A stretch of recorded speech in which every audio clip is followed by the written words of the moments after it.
Hey y'all, welcome back to my channel. My name is Katrina and this is Katrina Reads.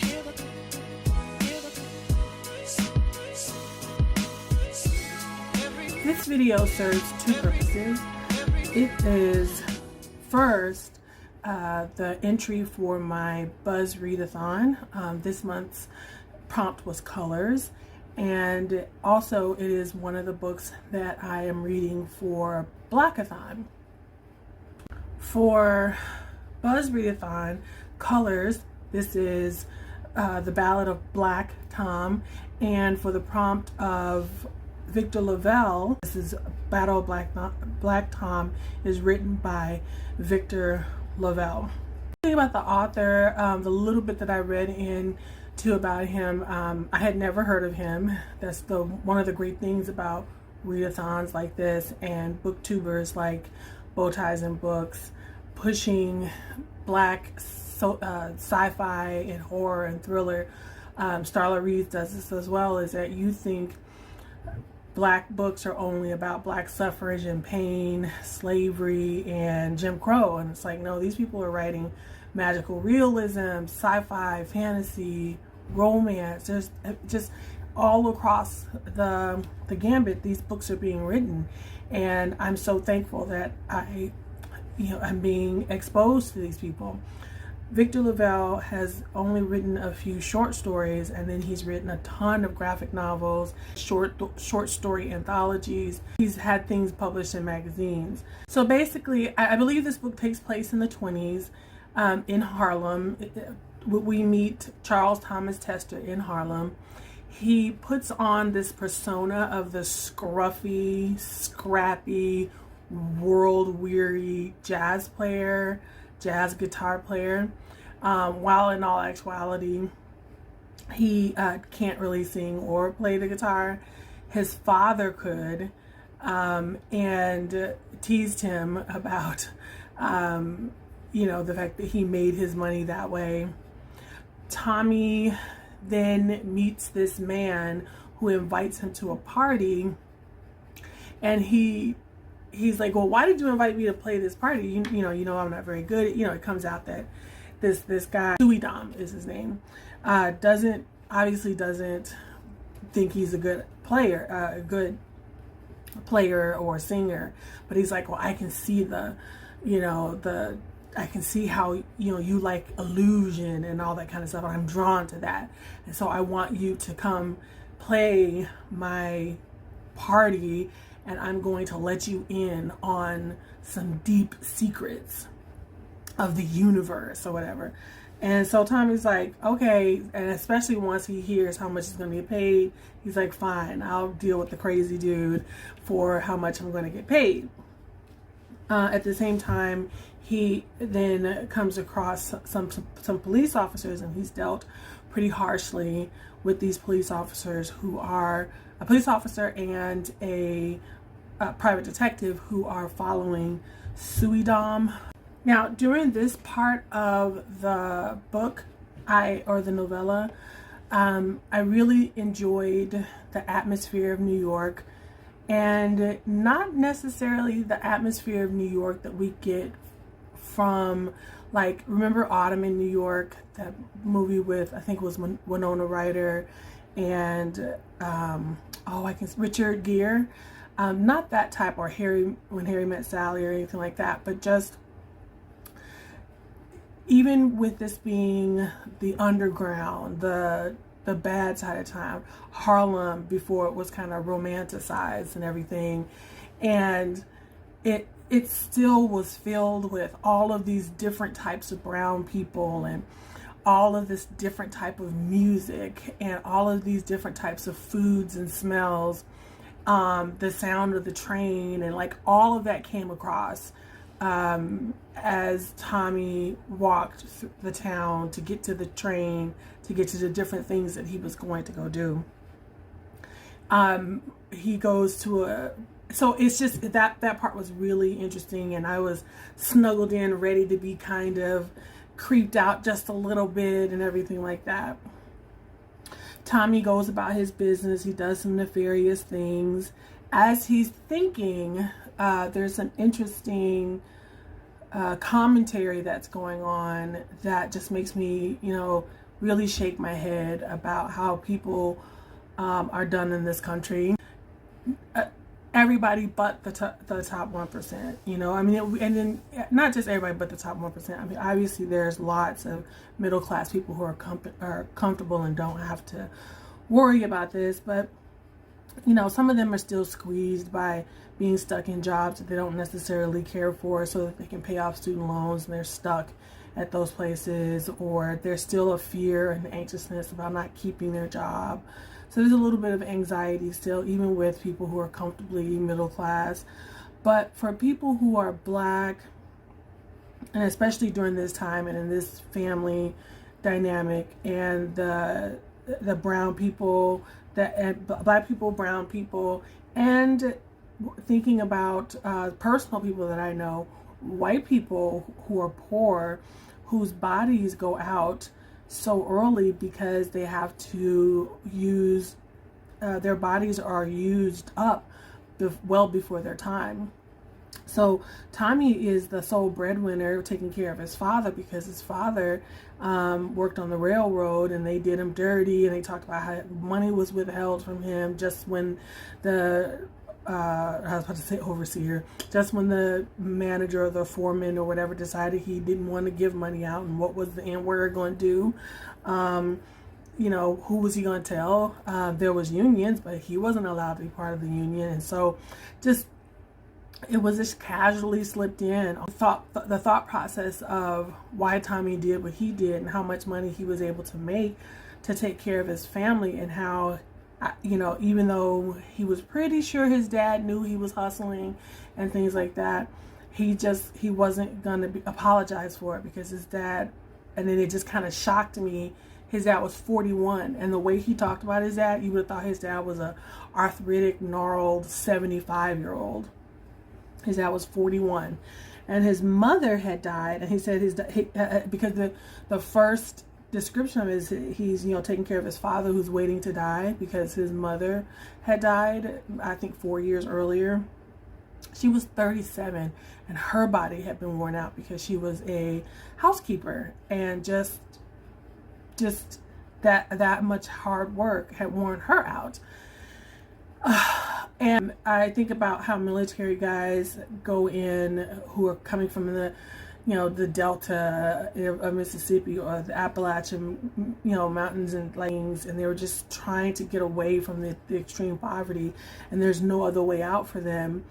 And their bodies, by the time they're 30, they have knee problems and back problems and traumatic brain injuries and things like that age them and debilitate them. And so what we do to our Black, brown, and poor people in this country is sinful. And so that was one of the things that I kept thinking about as Tommy was thinking about them going through the town. So there was a push and pull between just how cozy Harlem seemed and how full of life it was, but at the same time there's this ever-present sadness and anger and injustice that's in any book, whether it's a Black joy book, whether it's a book that's focused on horror or mystery. There's always that thrumming, low frequency feeling that I have when I'm reading them, at least. And so even as I try to read more African American authors, even books of Black joy, as I'm going through, and all the people I follow on Instagram and stuff like that saying, make sure you're reading Black joy. It's Black History Month, and it's not just about slavery, it's not just about the civil rights. So this wasn't obviously a book about Black joy, but it was escapism for me because it was a horror story, and it was like a magical realism horror story. It was like the way I imagined Black Tom was that the villain in Princess Tiana, that's who I was imagining to be, with the top hat and the kind of, I thought that that's how it was going to be. And like I said, you can't get away from it. He would be on a train going to somewhere where he was going to do a job, and he would constantly be questioned by people about where he was going to go. And they weren't innocent questions like, hey, let me strike up a conversation. It was, they're trying to figure out, they're questioning this black man because he's left Harlem and he's not allowed to leave Harlem. And we still see that today. We still see videos today of women, Karens or whatever, coming up to people in their own houses and asking them why they're there. I've seen videos of people being questioned why they're at certain Airbnbs. I've seen people being questioned why they're in the park. Like, I mean, we see the famous ones, but I've stopped doing this. So just know that I've stopped torturing myself with this. But for a while there, I would just go down this rabbit hole of just watching all of these things and just think, these people, like, it hasn't changed. So then he gets to Suidam's house. Never looked this man's name right. And Suidam that's where the magical realism starts to kick in. It actually kicks in a little bit before, because when he first starts to get into his house, there's creepy stuff kind of going on. It feels like someone's following him, all this kind of stuff. Suidam has just some weird ways of talking, and again, I'm going to keep talking about the narrator. His name is Kevin R. Free. Awesome narrator. The way he reads as the overall narrator makes the book pop and makes it interesting. Each individual person has a very distinct voice, and I loved it. He finally gets to his house, and Suidam is telling him all this stuff. He's just like, what? And then he sees something creepy, but he's able to do what most brains do, and he's able to, talk himself out of what he saw. And then he decides, you know what? This guy is too creepy. He's too crazy. I'm going to leave. I'm not coming back. I'm just going to call it a wash. All right. So then when he leaves, there is a shocking, brutal thing that happens. The white people around, the thing happens to Tommy Tester and his family. And the white people around him are very crass and thoughtless about it.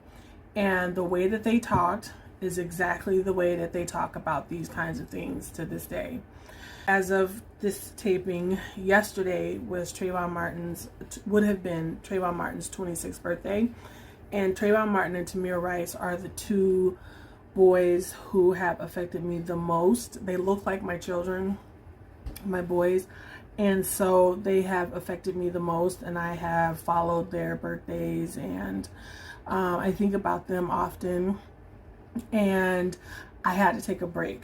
I had to take a couple hours break from reading the book because it was painful and it made me angry in a way that wasn't healthy. After I came back and began to read the book again, it was much, much later.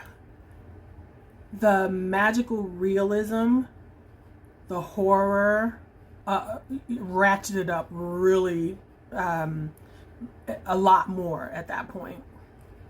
It became undeniably Lovecraftian as well.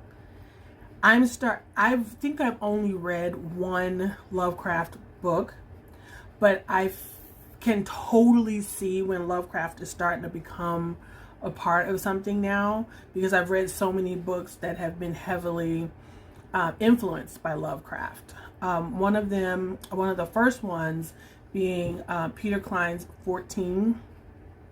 That is such an awesome book. It has a great group of friends.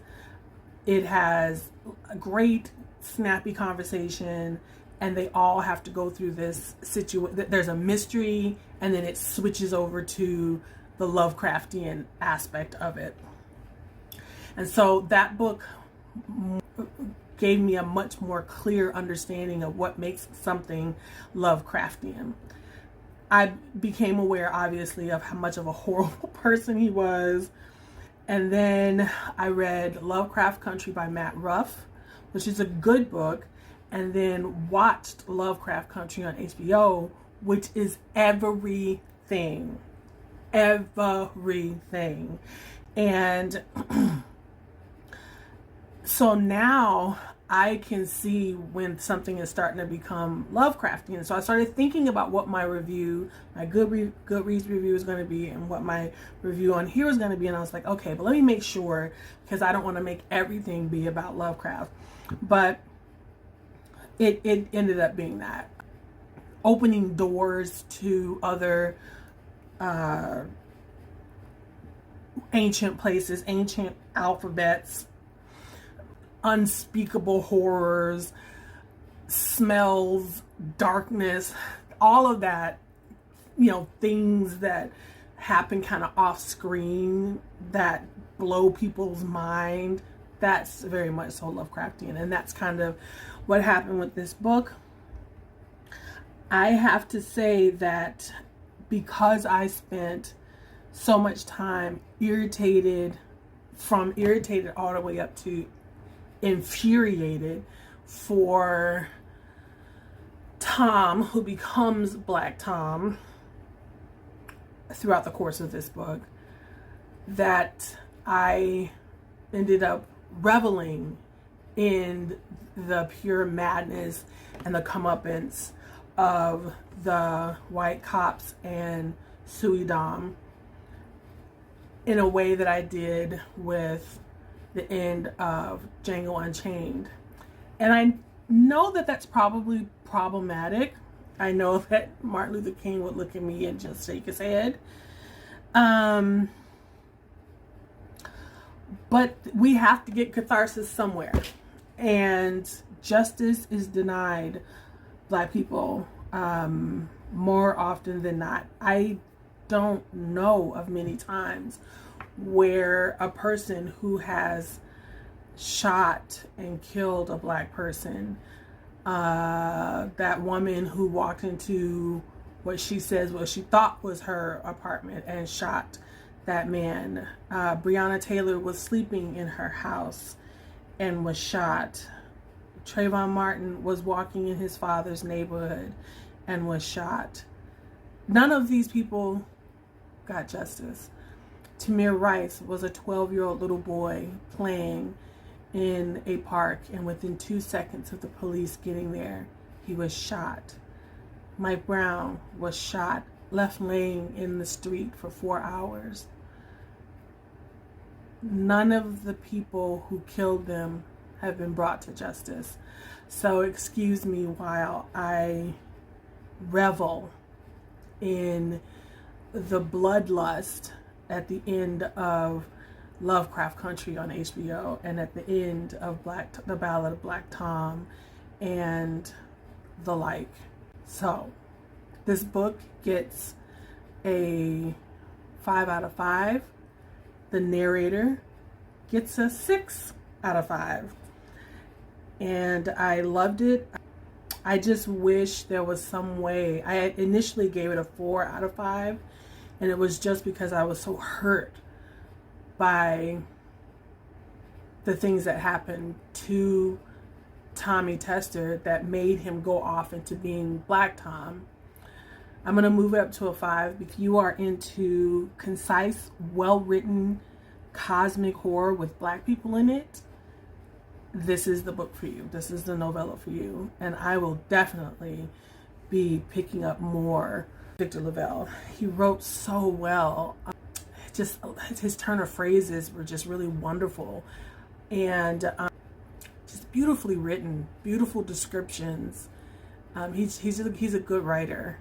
That paired with how he was able to work in atmosphere, and then Kevin R. Free's narration, chef's kiss. It was a wonderful experience, if not for the fact that I'm an Enneagram 4 and I'm extremely sensitive. What are you gonna do? So that's my review of the Ballad of Black Tom. So if you made it to the end of this video, please leave me a black top hat. Be easy on yourself, and I'll see you in the next video. Bye.